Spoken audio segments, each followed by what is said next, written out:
গোপনাঙ্গে লঙ্কা বাটা। হ্যাঁ, ঠিক এই ভাষাতেই লেখা রয়েছে ব্রিটিশ ইন্টেলিজেন্স রিপোর্টে।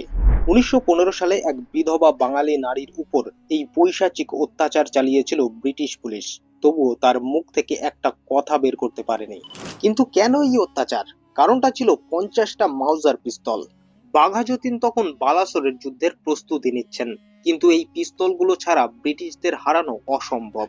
আর পিস্তল কোথায় লুকানো আছে এই খবর জানতেন একমাত্র জেলবন্দি রামচন্দ্র মজুমদার। পুলিশ মেরে হাড় মাংস এক করে দিলেও তার মুখ খুলতে পারেনি। এদিকে পিস্তল না পেলে যুদ্ধে পরাজয় নিশ্চিত। তখন আসরে নামলেন ননিবালা দেবী।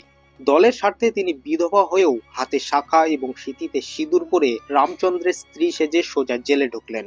জেলের মধ্যে দেখা করার পর রামচন্দ্র চুপি চুপি বলে দিলেন পিস্তলের গোপন ঠিকানা। পুলিশ ঘুণক করেও টের পেল না।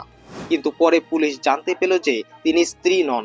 তাকে গ্রেফতার করে বেনারস জেলে ভরা হলো। শুরু হলো পৈশাচিক অত্যাচার। লঙ্কা বেটে তার গোপনাঙ্গে ঢুকিয়ে দেওয়া হয়। তিনি যন্ত্রণায় ছটফট করতে করতে একটা সময় গিয়ে জ্ঞান হারান।